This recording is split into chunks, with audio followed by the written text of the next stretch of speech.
welcome to yet another episode of PhotoshopLightroomTV. I'm your host Marek Mularczyk from sitetraining.co.uk, and this is episode 64 of PhotoshopLightroomTV. Welcome back. Now I've got great news for you. Well, yes and no. It is kind of news, but you may have heard about it, you may have read about it online already. Now, as you may have noticed, Photoshop CS6 will be coming out sometime soon. We don't know when, but you may have seen some previews of some of the new features in Photoshop CS6, some sneak peek previews.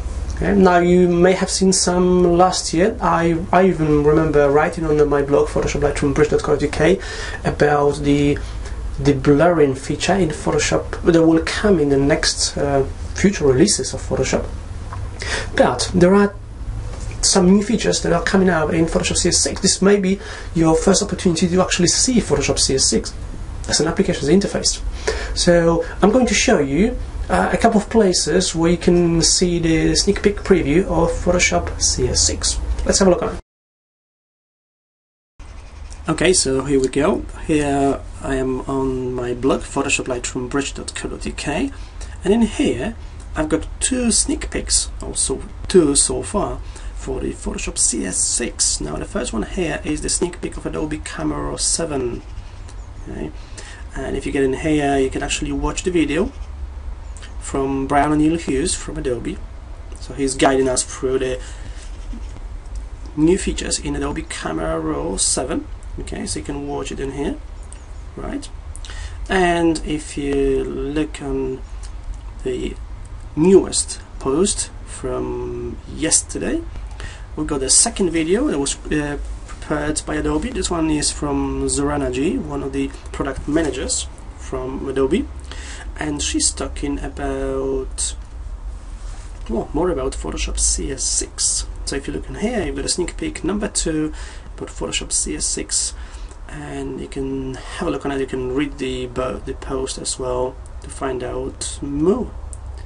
I encourage you to have a look on it, read, watch, and if you have any questions or any comments, let me know. Post the comments here on my blog. You can leave a reply or just drop me an email. Okay, thank you. Okay, I hope you enjoyed it. Welcome back. Once again, I'm Marek Mularczyk from sitetraining.co.uk and from PhotoshopLightroomBridge.co.uk. Now I've got a tutorial for you. This will be a tutorial in Lightroom. But just before we jump into the Lightroom and tutorial, let me remind you about my brand new book, Build Websites at Work with Adobe Dreamweaver CS5. Available worldwide, Amazon.com, Amazon.co.uk, and all major online retailers and major online bookstores. Okay, you can also get it from me. So if you want to get it straight from me, I get a free postage, or if you want to order the EPUB or PDF version, just go to saitraining.co.uk/books/DWCS5, and you can order either a paperback version or EPUB or PDF version, and I will post it to you or email it to you anywhere you want. Okay, let's jump into Lightroom. I've got another video about Lightroom 4. I've run a series of videos about Lightroom 4 Beta. I call it Adobe Photoshop Lightroom 4 Beta Masterclass, and this is one more video, one more tutorial about the enhancements to Adjustment Brush.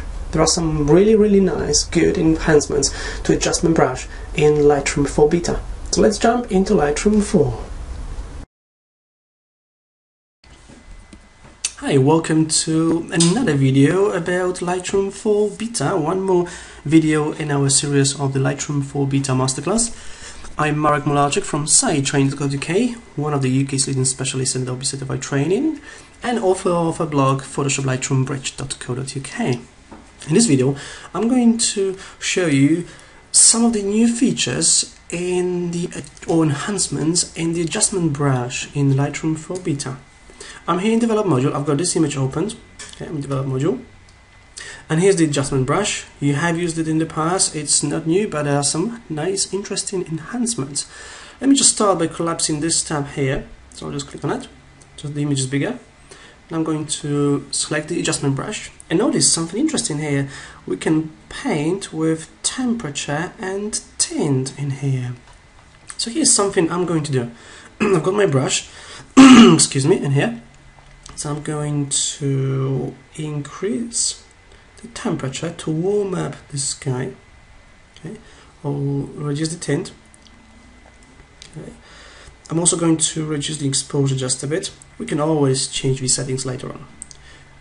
And I'm going to start painting here on the sky. Okay.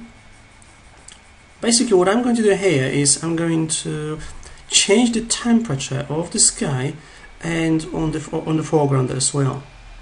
I'm going to warm up the sky and maybe cool down the foreground. Okay, I'll just go around here. Just a bit more in here. Okay. Good. Now I'll lower the temperature just a bit more. Make it a bit darker. Okay, I'll increase some contrast. And now look at what's happening with the temperature. Okay, the image gets warmer over the sky and it gets cooler. Now it's totally blue. Okay, so I'm going to warm it up. Oh, I'm going to exaggerate, so just so it's easier for you to see on your screens. Okay. Now I'm going to click on New, and I'm going to paint on the foreground here. I'll leave the settings as they are for now. I'm going to change them in just a moment. Now notice what's happening here. Okay. The image gets more contrasty. Okay. It's more contrast, but it's also getting warmer. So I can locally apply temperature adjustments to the image using the adjustment brush in Lightroom 4 Beta. Okay, almost done here. Looks like there's just a couple of more spots left. Okay, now I'm going to play around with the temperature. So I'm going to lower down the temperature and notice what's happening here. I'm getting the Mars or moon effect in here. I'm going to lower the exposure just a bit more. Okay. With the adjustment brush here in Lightroom 4 Beta. I hope you enjoyed it. Experiment, play around with it, see what kind of effects you get in, and thank you for watching. I'm Marek Mularczyk from sitetraining.co.uk and from PhotoshopLightroomBridge.co.uk. Thank you for watching. Bye bye. Welcome back. That's me once again. I hope you enjoyed this tutorial in Lightroom 4. Now we're almost done for this week, but I have a tip for you. Tip of the week. If you have been watching PhotoshopLightroomTV for quite a while, you may remember my tips of the week. So I've got another one for you this time. This tip of the week will be a photography tip about photographing snow. Now, photographing snow is not an easy task, because quite often when you take photos of the snow with your camera, the camera is measuring, trying to balance the white balance and the colors within the image. So what usually happens is the snow is coming out as grey on photographs. So here's what you do to make the snow look really white. You just overexpose the shots. How much? Well, depends. I'll usually use either 2/3 to 1 stop. So what you do is you go to your camera settings and you just overexpose. You use the exposure compensation to bring more light, to overexpose the image. Some photographers even use 2 stops. Have a look on it, play around, try it out and see what effects you get. It doesn't hurt to take a number of shots of the same scene. Okay, so remember, overexpose when taking photographs of the snow. Okay, I hope you enjoyed it. Thank you for watching this week's episode of Photoshop Lightroom TV. This was episode 64. And I'm Marek Mularczyk from sitetraining.co.uk and from PhotoshopLightroomBridge.co.uk. I hope you enjoyed it, and I will see you next week on the next episode of Photoshop Lightroom TV. Thank you. Bye bye.